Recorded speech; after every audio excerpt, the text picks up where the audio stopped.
going on for a long period of time, and I am thrilled to report that the U.S. Space Command headquarters will move to the beautiful locale of a place called Huntsville, Alabama, forever to be known from this point forward as Rocket City. Okay, so Huntsville, Alabama, we love Alabama. I only won it by about 47 points. I don't think that influenced my decision, though, right? That didn't, right? But we had a lot of competition for this, and Alabama's getting it, Huntsville in particular. So congratulations, everybody. Katie, congratulations. This will result in more than 30,000 Alabama jobs, and probably much more than that, and hundreds of millions of dollars of investment, and that's billions, because it can't be millions, it's billions and billions of dollars. Most importantly, this decision will help America defend and dominate the high frontier, as they call it. I want to thank Secretary Pete Hegseth. He's doing a fantastic job. And Secretary of the Air Force Troy Mink. Troy, thank you very much. Great job you're doing, Troy. This is such a big deal. This is one that everybody wanted to know. What are you doing? I also want to thank Senators Katie Britt, and I want to give my condolences. Your grandmother, her grandmother just passed away. She was 100, right? 100, and she loved you, Mr. President. Well, and she was very proud of you. Thank you very much. Very, very proud of you. So thank you, Katie. Wonderful woman. She must have been. To produce you indirectly, I can tell you she had to be. Tommy Tuberville, who's a great coach. And I won't say anything about what happened with Alabama football this weekend. Let's leave that out. But you're not used to that, right? You're not used to that. But Tommy, Auburn won, is right. They did. So you're happy. Tommy's been a great senator, as you know, and a fantastic guy all around. He was also a tremendous coach. House Armed Services Committee Chair Mike Rogers. Thank you, Mike. Where's Mike? Mike, thank you very much. Doing great, Mike. Representatives Barry Moore, all great friends, Robert Adderholt, Gary Palmer, and Dale Strong. Thank you all very much, fellas. Appreciate it. In my first term, I created a thing called Space Force. So important. You know, we were losing the race in space very badly to China and to Russia. And now we're far and away #1 in space. And reestablished Space Com with a mission to protect American space assets and detect any threat to our homeland. We initially selected Huntsville for the SpaceCom headquarters, yet those plans were wrongfully obstructed by the Biden administration. And as you know, they moved them to a different locale. And today we're moving forward with what we want to do and the place that we want to have this. And this will be there for hopefully hundreds of years. That's where it's going to be. I will say I want to thank Colorado. The problem I have with Colorado, one of the big problems, they do mail-in voting. They went to all mail-in voting. So they have automatically crooked elections.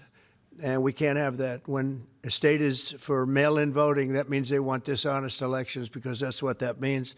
So that played a big factor also.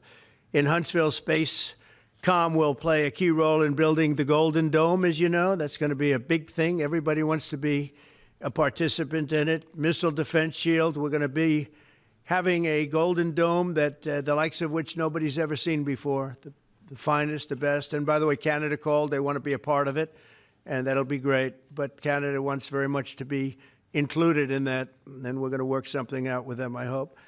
It will also ensure that our technological capabilities, of which we're way ahead of anybody else, there's nobody close, remain unmatched long into the future. So I'd like to ask Secretary Hegseth to say a few words. He was very much a part of it. And really, everybody behind me was. Every one of these people would call me and lobby me. I said, Katie, I don't want to talk to you anymore. I know what you want. She said, that's right, sir. That's what I want. And they got their way. So I just want to congratulate. These are really special people. They're politicians in many ways, but they're great patriots, I think even more so than politicians. So they fought very hard to get it, and it's an honor to give it to Huntsville. Pete, say a few words, please. Thank you, Mr. President. As usual, right place, right time, for the right reason. In your first administration, you established the Space Force at a time when we knew we had to be looking to that domain of space. You also reestablished SpaceCom to ensure that priority was put in place, and you, through the Air Force, independently identified that Huntsville, Alabama was the right place to put it. For other reasons, in the next administration under Biden, they decided to move it somewhere else. Well, during that time, the DoD Inspector General, the Government Affairs Office, they did their own assessments, and where did they say SpaceCom should go? Huntsville, Alabama. So what you're doing today, Mr. President, is restoring it to precisely where it should be based on what the Space Force, the Air Force, your leadership believes will give us strategic advantage in the future. That is Huntsville, Alabama. We are way ahead in space, but this will ensure we stay leaps and bounds ahead because that's the most important domain. Whoever controls the skies will control the future of warfare. And Mr. President, today you're ensuring that happens. Thank you. Thank you very much. Katie, would you like to say something? Mr. President, we are grateful for your leadership on this and restoring Space Command to its rightful home in Huntsville, Alabama. This delegation has worked together, both chambers, both parties, to make sure that Huntsville was the place that Space Command called home. As was mentioned, obviously the Biden administration chose to make this political. What we want to do is put the safety and security of Americans first. We want to make sure that our war fighter is put first, and we want to make sure that America continues to lead. And today, Mr. President, you've allowed that to happen. Thank you. Thank you very much. Tommy, please. Yeah, thank you. Thank you, Mr. President. This is a great day for our country, not just for our state of Alabama. We need help in our military. We need to catch up. And as Secretary Hedges said, we're not behind in space, but we know where we're at, and we need to expound on that. Now, this move will save the taxpayers $480 million. It's not going to cost more. It's going to cut $480 million. We have the plans intact. It'll be behind a secure wall in Huntsville, Alabama at Redstone Arsenal. We have 40,000 people there. We have the FBI there. We have missile defense there. We have NASA, Blue Origin, and SpaceX. It is the perfect place for Space Command. I would tell you today, and I've spoke with the President for the last 3 or 4 years about this, if I thought it needed to go somewhere else because I understand the security of our country, I'd be for that. But the best place for Space Command is Huntsville, Alabama, because what we have and what it means to this country is going to be so important. So thank you, Mr. President, for this, and we look forward to building a huge Space Command and having the Donald J. Trump Space Command Center in Huntsville, Alabama. Absolutely. Here, here. JD, would you like to say something? Sure. Well, Mr. President, thank you. I'll be very brief here. I lobbied the president hard to put it in Ohio, but he said these people behind us, these Alabamas, are just too powerful and too persuasive. And so it's in Alabama, but as Tommy said, this is exactly the right place for Space Force and Space Command. I think Americans ought to appreciate the fact that you can't win the battle of the future unless you control the skies. The cyber security, the communications, the entire infrastructure of the battle in the 21st century will be in space. So it was a visionary move in the first administration for the president to set up Space Force, and I think an equally visionary move to make sure that Space Force is right where it should be in Huntsville, Alabama. Thank you, sir. Thank you very much. Gentlemen, anybody want to say anything? Would you like to say? Mr. President, another promise made, another promise kept. You think about it, Redstone Arsenal is critical to national security. The president said when you were the 45th president, let's do what's right for national security. And today, that's exactly what we're doing. It's not because of this or that. It's because it's right for national security. You think of the 21 categories that were evaluated to determine what was best for national security. All indicators pointed back to Huntsville, Alabama, and Redstone Arsenal. We have the right people at the right place at the right time. Mr. President, on behalf of the people of the 5th Congressional District and all of Alabama, thank you for keeping your word. Thank you. Absolutely. Thank you very much. Anybody? Let me just say, Mr. President, I want to say thank you. And thank you for doing this because it was the right thing to do. When they looked at all the numbers, Huntsville was the place to go, and like you say, it was unfortunately pulled out, but you made it right. So I want to just say thank you again for a grateful nation, and to the state of Alabama, we're very grateful. Thank you, and God bless. Thank you very much. Thank you. Thank you very much. Mike, please, go ahead. Thank you, Mr. President. Throughout history, militaries has always understood that whoever could hold the high ground held the advantage. Space is the ultimate high ground. And what we're doing with moving the Space Command to Huntsville is absolutely critical to our maintaining dominance in that sphere. And it goes hand in hand with what we're trying to do with the Golden Dome and missile defense to defend against anyone else who tries to enter that sphere. So thank you, Mr. President. Thank you very much. Please. Go ahead.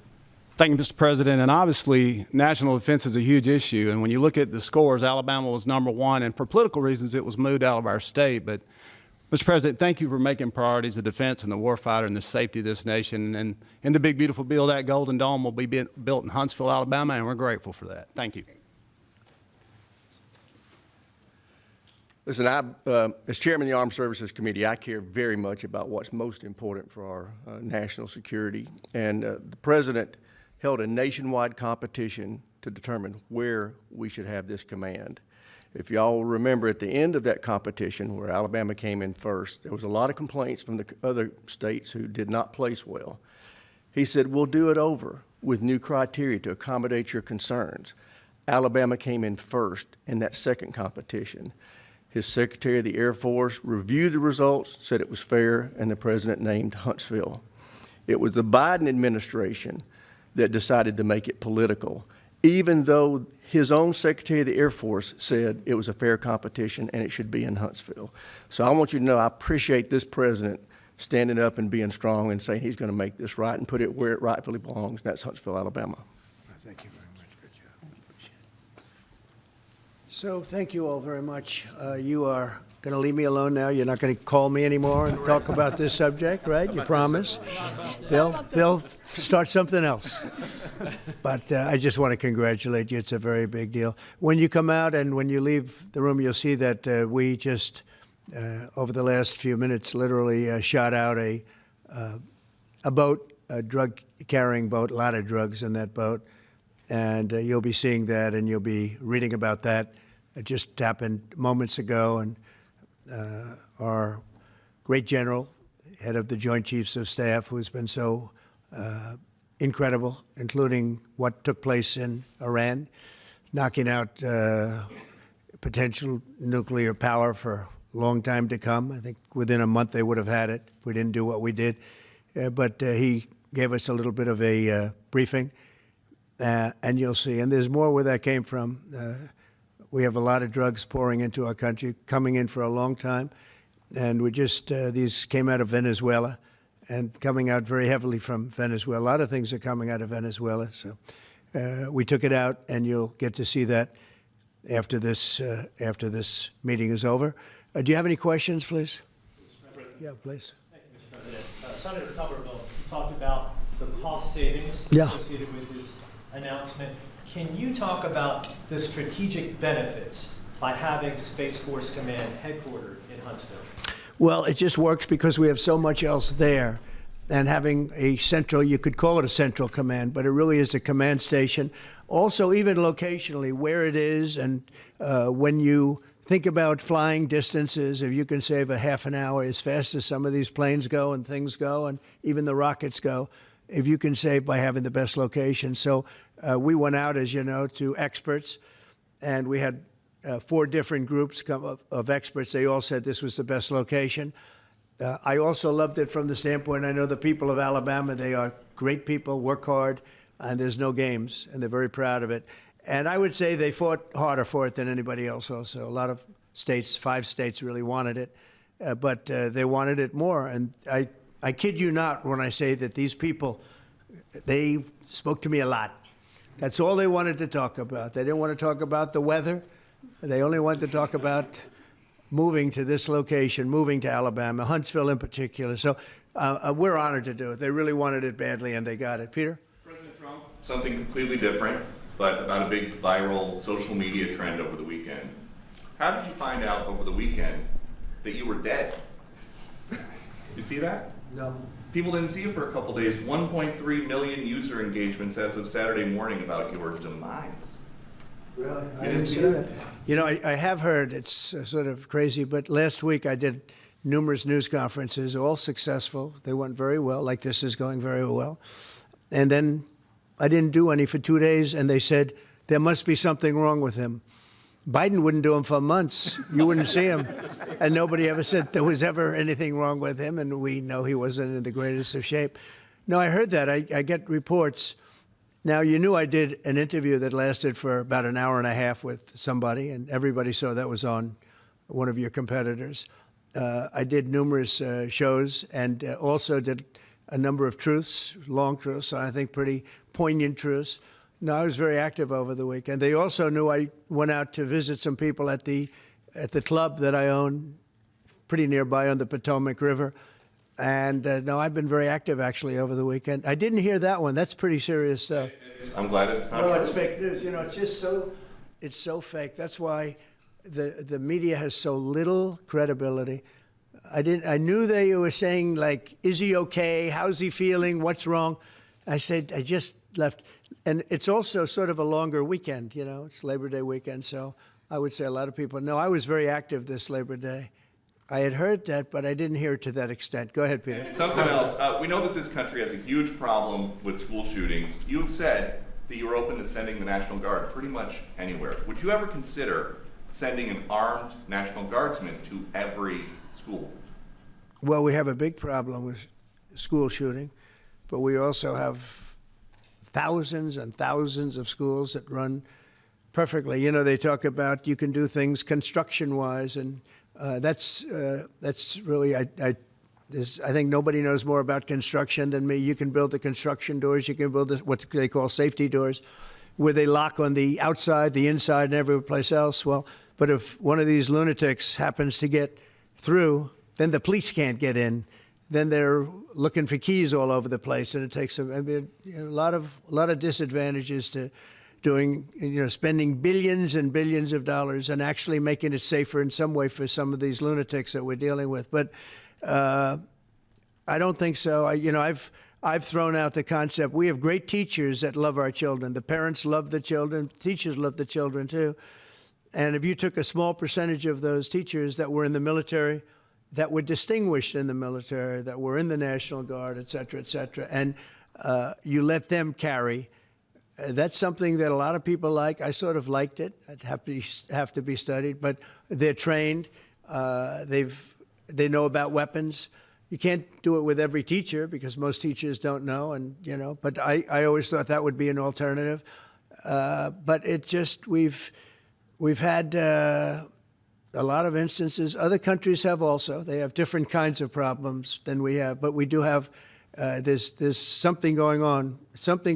And it's a bad thing. Yes, please. Have you spoken with President Putin in the past week? Have you spoken with President Putin in the past week? Yeah, I don't want to. I have learned things that will be very interesting. I think in the next few days you'll find out. Will there be any consequences if there isn't some type of announcement of a meeting with President Putin and President Zelensky? Yeah, and what could those consequences be? We're going to see what happens. We're going to see what they do and what happens. I'm watching it very closely. Last week, they lost 7,000, between the two countries, 7,313 soldiers, to be somewhat exact, for no reason whatsoever. And they're Russian and they're Ukrainian, but, they're soldiers. I want to see it end. Yeah. Mr. President, have you decided you're definitely going to send National Guard troops to Chicago? I didn't say when, but the answer is, look, Chicago's very interesting because I watched Pritzker get up and say about, we don't need help, we're safe. But 2 weeks ago, they had 6 people murdered, and they had 24 people hit by bullets. Last week, as you know, it was 7 people, 24 people hit, and 7 people died. And then over the last 2 days, that was the crown jewel. They had, I guess, 9 or 10 killed, and 50 hit with bullets. And you have this governor get up, who's a terrible governor. Probably he and Gavin Newsom would be probably the 2 worst and most naive. They're naive. Either they're naive or they're very untruthful. And he'll say, we don't want any protection. We don't need. So in the last 3 weeks, he's lost almost 20 people killed. There's no place in the world, including you can go to Afghanistan, you can go to places that you would think of. They don't even come close to this. Chicago is a hellhole right now. Baltimore is a hellhole right now. Parts of Los Angeles are terrible. If we didn't put out the fires, and I mean the other fires, the bullet fires, they didn't do a good job with, they should have had the water coming down, like I said. You know, we had to release the water. We had to go in and release the water to LA. It's so badly run. But if I didn't send the National Guard into Los Angeles, I would be making an announcement today. I'd be talking about Huntsville, and I'd simultaneously be saying, by the way, the Olympics is not coming to Los Angeles. If we didn't do that, and even the sheriff, the top law enforcement person in Los Angeles said, we could not have handled it without them. So that's what he said. Made your mind up on Chicago, though? Well, we're going in. I didn't say when. We're going in. When you lose, look, I have an obligation. This isn't a political thing. I have an obligation. When we lose, when 20 people are killed over the last 2.5 weeks, and 75 are shot with bullets. So let me tell you a little story about a place called D.C., District of Columbia, right here where we are. It's now a safe zone. We have no crime. It's in such great shape. You can go and actually walk with your children, your wife, your husband. You can walk right down the middle of the street. You're not going to be shot, Peter. You're safe. Everyone likes you anyway. They probably wouldn't do it. But it's so dangerous. And there are people in this audience you've suffered greatly. There are people in this audience that have been mugged and hurt badly, and they don't want to talk about it. Maybe you were very brave in talking about it. You made quite an impression on a lot of people. I appreciate it. But there were other people in this room that have been hurt very badly just walking down the street in D.C. Washington, D.C. is a safe zone right now. It's a safe city. The restaurants are open. They're booming. You can't get a restaurant. New restaurants are announcing that they're going to be open. This took place in 12 days. Now it's 15 days, but 3 days ago it became what's known as a safe zone. It's a safe city. And this city was really bad, really, really bad. We took 1,600 people out, hardcore criminals that will not be coming back anytime soon. And we're very proud of it. You know, to have our nation's capital lose every week. You know, it was like years, many years, where every single week somebody was killed for many, many, many consecutive weeks. This went on for years. And then we had, last week it was announced that nobody was killed last week. And I made that announcement in front of a very distinguished leader of a country. And I'm saying proudly, ladies and gentlemen, nobody was killed in Washington, D.C. this week. He looked at me like, what's that all about? I say, yeah, we have a little bit of a crime problem. And we don't have a crime problem in Washington anymore. And the mayor has been very helpful, and the police commission has been very helpful, and it's been a great team. And I would love to have Governor Pritzker call me. I'd gain respect for him and say, we do have a problem, and we'd love you to send in the troops, because you know what? The people, they have to be protected. I saw today on one of your networks, not a friendly network, except really the opposite, I would say, very unfriendly network. And they interviewed about 12 people on this morning. Most of them were African American, they were black.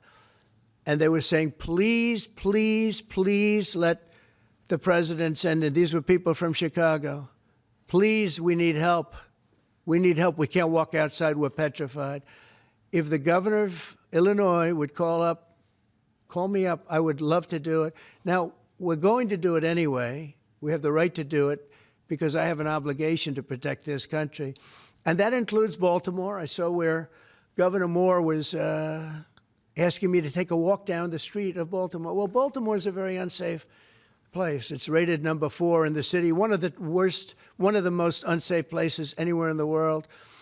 But, you know, we took care. This was a beautiful thing that happened in Washington because we showed that it could be done. And this wasn't just sending big, strong guys, and they are big and they are strong. You know, we had a great decision from the Supreme Court that had to do with sort of talent. It had to do with you are put down based on merit. You can hire based on merit. So merit for a soldier or for a policeman is strong, physically fit, something, having a certain ability, not a person that is woke and got the job through woke, but wasn't strong enough to lift a gun out of the holster, et cetera, et cetera. No, I looked at the police. As you know, last week I went over, we had a meeting with, there had to be 300 people, and they were all very impressive looking. And when the bad guys see them, they're not going to do a thing. And so I'm very proud of Washington. It serves as a template, and we're going to do it elsewhere. But Chicago is certainly going to be high. I would love to have him call. I would love the governor of Illinois. I'd be honored to take his call. All he has to do is say, sir, we need help. It's out of control. And everyone knows it is. He's not kidding anyone. I would love to have, I would say, Governor Moore call, because I watched him over the weekend trying to explain that Baltimore, what they need is housing. No, they don't need housing. They need to get rid of the criminals. These are hardcore criminals. We took many people off the streets of Washington, D.C. They're hardcore. They're not going to be good. In 10 years, in 20 years, in 2 years, they're going to be criminals. They were born to be criminals, frankly. They were born to be criminals, and they're tough and mean, and they'll cut your throat, and they won't even think about it the next day. They won't even remember that they did it. And we're not going to have those people. Washington, D.C. is now a safe zone. It's a safe place. And you can walk, Katie, you can walk right down the street with, by the way, one of the biggest human beings I've ever seen, which is her husband. He was a football player for like 11 years in the NFL. He's a big person. But big doesn't mean anything when they have guns and when they have knives and everything else that they have, right? But you can walk right down the street, even by yourself, and you're totally safe. Washington, D.C. is a great thing. Yes, ma'am, please. Mr. President, as you're calling on Democratic leaders across the country to work with you on crime, do you see your efforts here in D.C., including, for example, working with Mayor Bowser here as a model for bringing more bipartisanship in matters not only with crime, but also issues that matter to everyday American people's lives? So Mayor Bowser's been great. She could have taken the thing, and then after I clean it up, they'll take credit for it. You know what they do is they take credit. Like, we cleaned up Los Angeles. We did a great job there. And it was overwhelming what was going on. And again, the police chief made a statement that we could not have done, there's no way they could handle it. You saw what was happening out there. It was going to be a disaster. We stopped it cold. If we didn't do that, would have been a very sad day. And remember, we have the Olympics, we have the World Cup, we have all these things coming, and we have 250, all of these things coming. But I watched Newsom get up and say he's doing a great, he's not, we're the ones that did it, and that's okay, whatever it takes, but the main thing is but he got up and said, we did it. Well, he didn't want us there, and he's going to need us again because it's starting to form again. I see it. It's starting to form again. We have to maintain. It's like maintenance on an airplane. You can buy it, but you have to maintain it. And if you don't maintain it, a good plane becomes very unsafe very quickly. So it's an honor to do it. A lot of presidents wouldn't do what I'm doing. I don't need this heat. But when I watched television last night and I'm watching the news and I see that 9 people were killed in Chicago and 54 were badly wounded with bullets, I say, that's not this country. We have to do something. And I do say this, I say this very much. I'm not speaking to anybody but them right now. I would love to receive calls from governors and mayors saying they need help. We'll help them. We have a lot of people. We have a great force. We have a great military force. Pete will tell you that when I was running for office, and this was a big headline, I think, probably got me a couple of votes, but you couldn't sign people in the military. Nobody wanted to join the military, the Army, Air Force, the Navy, Marines, Space Force, Coast Guard. We never forget Coast Guard because they've done such a great job. Never. But nobody wanted to join any of them. We were way below what we wanted. Every single one. The closest was the Marines, whatever that is. You'll explain that to me. But the closest was the Marines. But every service was way down, way down. And then I got elected, and our country's the hottest country anywhere in the world right now. Everybody's talking about the USA. They're talking about the job that we're doing. Everybody. We have the best economy. We have a very, very important decision being made by the Supreme Court because our country is the richest, the strongest, the most powerful. But if for some reason some liberal court, I'm talking about the court that just ruled, where even an Obama judge voted in favor of us, which I gave him a compliment yesterday, as you know. I said that took great courage. But it's a liberal court, and it's going up to the Supreme Court, who I think have been incredible people. I think they've made very wise decisions. But the tariff question, because without the tariffs, this country is in serious, serious trouble.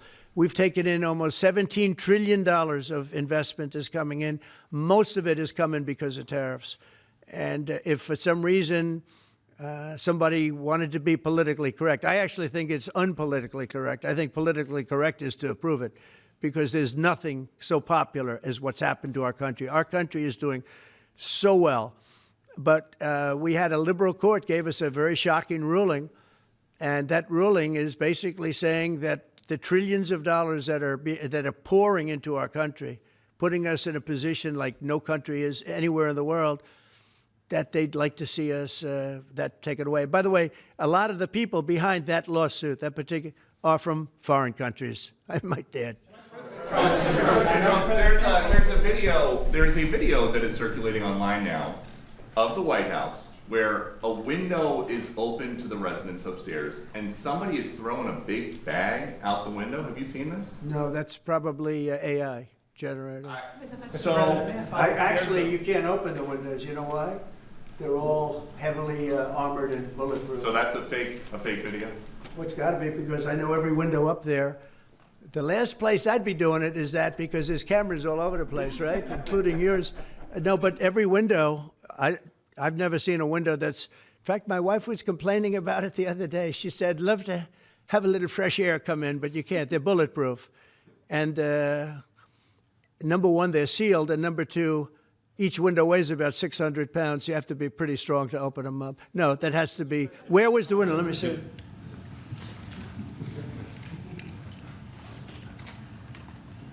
Maybe from the renovations. Which is the window? It looks like this is on the 15th Street side, I think. So right here. Yeah, those windows are sealed. Those windows are they're all sealed. You can't open them. You were saying regarding the federal. It's the kind of thing they do. And one of the problems we have with AI, it's both good and bad. If something happens really bad, just blame AI. But also they create things, you know. It works both ways. If something happens that's really bad, maybe I'll have to just blame AI. But there's truth to it, because I see so many phony things. I saw something as I was growing up, from the time I was a baby till now. I said, who did that? It was AI generated. So it's a little bit scary, to be honest with you. But those windows are all very heavily sealed. Thank you, Mr. President. To follow up with what you were saying regarding that federal appellate court that ruled against you and your administration as it relates to your ability. Well, they ruled against our country, the court, and they ruled against us before. It's a very liberal court. You called it highly partisan in your Well, social it certainly media is. posts. It certainly and in is. fact, it was along ideological lines, 7-4. Well, except that we actually got one of the Obama judges that was appointed by President Obama voted in favor of the tariffs, because he felt it was imperative for our country to thrive and survive even.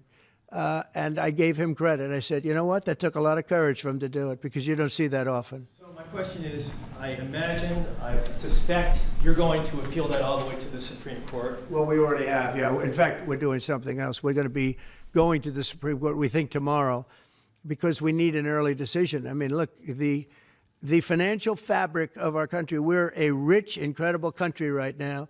And we're able to, you know, other countries use tariffs on us for years, and we never did. I did a lot during my first term, but then we had COVID and we had to focus on other things. You couldn't be tariffing Italy, Spain, France, as they were dying by the thousands and millions. But we did with China, and China paid us billions and billions of dollars. And I started the process, but then I had to end it a little bit because of COVID. We focused on that. But no, it's a very important decision. And frankly, if they make the wrong decision, it would be a devastation for our country. We've taken in trillions of dollars. And by the way, all these countries signed agreements, as an example. They're all happy. Everybody's happy. But some whack job put in a lawsuit, it went before a very liberal court, and the liberal court ruled, it was 11, they ruled 7-4, with one of the most liberal of them all voting in our favor because they're patriots. I think I give tremendous credit to that judge. And now it's going to the Supreme Court. Now we're going to be asking for early admittance. We're going tomorrow, and we're going to ask for an expedited ruling because, you know, when you look at the stock market's down today, the stock market's down because of that, because the stock market needs the tariffs. They want the tariffs. If you look at AI, all of those, you know, all of that money that's going to be invested, trillions and trillions of dollars, the biggest thing, bigger than the internet, I suspect. It's the internet plus 3 or 4 other things combined. We are leading very substantially with AI. We're leading because of tariffs. We're leading because of talent, and this is where they'd like to be. But without the tariffs, we wouldn't have a chance because we wouldn't be able to protect those investments of the companies coming in. So if you took away tariffs, we could end up being a third world country. That's how big. So we're asking for an expedited ruling. As a backstop to that, President, you have a Republican-controlled Congress. You control the House. You control the Senate. Yeah, but we don't have 60 votes. We don't have 60 votes. I'd love to do that. Oh, if we had 60 senators, if we got the 60 votes, we would get them. But we need 60 votes, and we need, you know, a certain number in the House. I think we'd get, I don't know, we have about 5 of them here. Would everybody agree with me on tariffs? Without tariffs, we're a different country. We have taken in so much money. And here's the thing. We signed a deal with Japan. They're paying us hundreds of billions of dollars. We signed a deal with South Korea. We signed a deal with the European Union. We signed a deal with Europe. And those countries are paying us $950 billion. And they're happy about it. They're okay. As one of them said, it's amazing that we got away with it so long. One of my friends, a leader of one of the countries, and they're fine with it. They all signed. If that ruling ever went against us, I guess we'd have to give back hundreds of billions. We would have to give trillions and trillions of dollars back to countries that have been ripping us off for the last 35 years. And I can't imagine it happening. On a legal basis, they have no legal basis whatsoever. But on a common sense basis, it would destroy America. Okay. You talked about controlling the sky. On Sunday, the satellite signal of Ursula von der Leyen's plane was alleged with Ursula? Jammed by Well, she had an interesting event. She's a tremendous woman. And so what are you asking me about her? NATO is concerned about it, I do too, about this. Sure, NATO is concerned about it. Well, nobody knows where it came from, but they did take away her ability to use a phone. You know? Sometimes that's a good thing. Sometimes that could happen to me. I'd be very happy. Mr. President, reducing the tariffs on India from 50%. What does that mean? Are you considering taking away some of the tariffs that you've imposed on India? You had posted. No, we get along with India very well. But India has, you have to understand, for many years it was a one-sided relationship. Only now since I came along, and because of the power that we have with tariffs, India was charging us tremendous tariffs, about the highest in the world. They were about the highest in the world, number one. And we, therefore, weren't doing much business with India, but they were doing business with us because we weren't charging them. Foolishly, we weren't charging them. So they would send in massive, you know, everything they made, they'd send it in, pour it into our country. Therefore, it wouldn't be made here, you know, which is a negative. But we would not send in anything because they were charging us 100% tariffs. And, you know, I'll give you an example, Harley-Davidson. Harley-Davidson couldn't sell into India. There was a 200% tariff on a motorcycle. So what happens? Harley-Davidson went to India and built a motorcycle plant. And now they don't have to pay tariffs. Same thing as us. So what we're doing is literally thousands of companies are coming into the U.S., car companies, AI, but, you know, more traditionally, car companies. We have so many car company factories under construction or being designed right now. And they're coming from China, they're coming from Mexico, I must tell you, and they're coming from Canada, a lot of them coming from Canada. But they're coming into our country because they want to build here. And they want to build here for 2 reasons. Number one, they'd like to be here. And number 2, the tariffs are protecting them. And number 3, they want to avoid paying tariffs. When they build their cars here, they don't have any tariffs to pay. You know, when you build here, you don't have any tariffs. Mr. President, in light of the Minnesota shooting last week, the Department of Homeland Security is now awarding more than $100 million to hundreds of faith organizations across the country to help them ramp up security. What's your vision for further protecting religious liberty across the country amid incidents of threats and violence? So religious liberty is so important, and we're talking about every religion now, and we're doing things on that nobody else has ever done, and we're going to be having a big announcement in about 2 weeks on that question. Yeah, please. On Space Command, sir, are you concerned that people may not be willing to relocate from Colorado to Alabama? No, I'm not worried. We'll get somebody else. Did Colorado? I mean, the problem with Colorado is they have a very corrupt voting system. Look, I have so many friends in Colorado. Anytime you have mail-in voting, you have corrupt elections. Very simple. It's very simple. Even Jimmy Carter said it with his commission. They set up a commission with him and Scoop Jackson and some people, highly regarded people. And they said the finding was, if you have mail-in voting, you will have corrupt elections. Well, your radical left governor decided that he was going to have all mail-in voting in Colorado. Once you have all mail-in voting, and for whatever reason, the Democrats cheat. And they cheat like, they're not stupid. That's the only thing. They're no good on policy.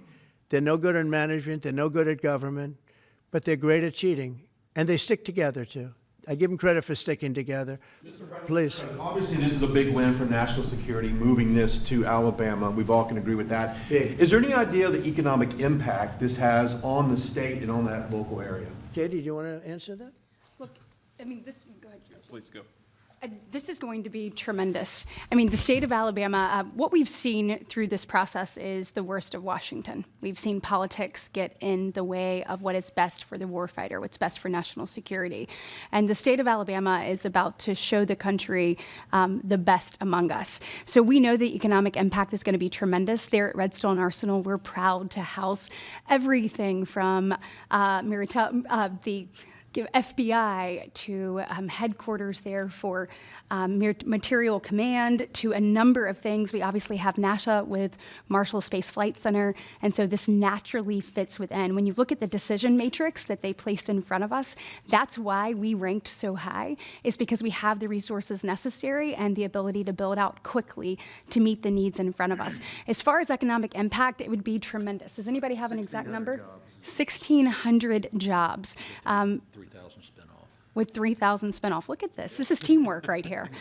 So we are really proud, and the people of Alabama are ready to get to work. And I've got a housing question, if you could, just for a second, Mr. Yeah, President. please.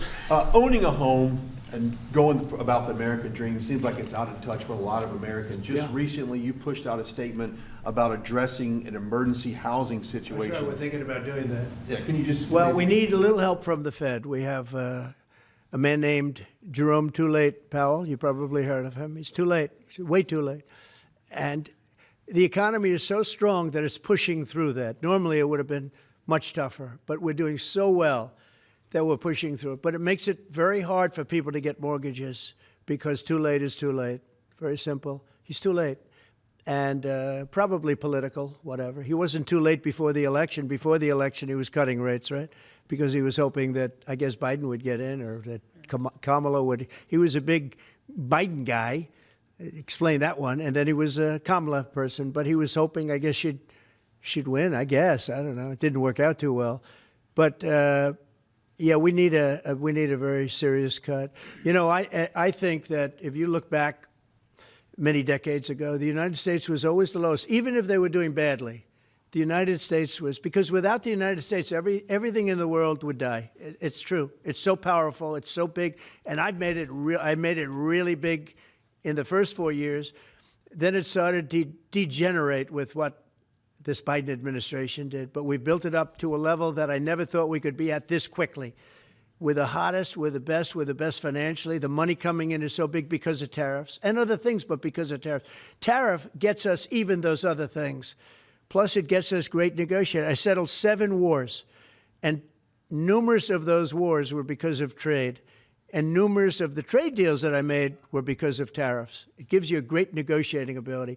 If that ability were taken away from us by a liberal court acting on essentially foreign nations asking to get help from the United States government, when they've been doing this to us for 40 years, that's why we have $38 trillion in debt. We won't have it for long if they let us if they allow us to do what everybody knows we should be able to do. Yeah, please. Mr. President, another Biden-era action that you're now reversing is that you signed a deal last week to make federal buildings adopt and embrace classical architecture styles again. Can you talk to us about why you do that, and also what's your vision? Well, we want to see beautiful buildings. Now, you know, it's in the eye of the beholder. I've seen architectural reviews over the years. I'm an expert at it. I've gotten a lot of great reviews. But I've seen buildings that I didn't think were very good get great reviews, and I've seen great buildings get bad reviews. So, but it's just a standard. We want to have a good standard. We're building something here, you know, for 150 years they wanted a ballroom at the White House. We're doing something at the highest level, using great architects and all. And, you know, it's very exciting. But we have a lot of interesting things happening architecturally in D.C. And D.C. is like a different place. And, you know, even the contractor said, sir, we walked down today, we feel like much safer. It's like a different place. Washington, D.C. is great. Now, we're going to also beautify it. We're going to put a topping on the roads. We're not going to rip them apart and take 4 years to build a road that was exactly the same by the time you build it. But we're going to put toppings. We're going to put new medians in. We're going to get the graffiti off. We're going to put tiles up in the tunnels where the tiles are missing. We'll do the whole tunnel instead of, you know, a little area where you see new tiles, old tiles that never look too good, but they could use it. You know, they've been up for 50 years. They've served their duty. But we're going to make this within about a 20-mile radius from the White House. We're going to have this place spick and span. It's going to be crime-free, and it's going to be spick and span. It's going to be, you'll be proud of Washington again. Go ahead, please. Sir, China's having a massive military parade that President Putin and Kim Jong-un will be attending. Do you interpret that as a challenge to the US? And are you concerned at all about those countries trying to be some sort of counterweight? Not at all. China needs us, and I have a very good relationship with President Xi, as you know, but China needs us much more than we need them. No, I don't see that at all, no. And I had actually a very good meeting with President Putin a couple of weeks ago. We'll see if anything comes out of it. If it doesn't, we'll take a different stance. Everyone March today in California ruled that your deployment of National Guard troops to Los Angeles was illegal. Do you have any response? Well, it was a radical left judge. But very importantly, what did you not tell me in that question or statement that you made? Pretty much of a statement, I think. Well, I was asking for your response. No, you didn't say what the judge said, though. The judge said, but you can leave the 300 people that you already have in place. They can continue to be in place. That's all we need. But why didn't you put that as part of your statement? Because the same judge ruled exactly as you said, except the judge said that you could leave the 300 people that you already have in place. They can stay, they can remain, they can do what they have to do. Thank you very much, everybody. We appreciate it. Thank you. Thank you. Thank you very much.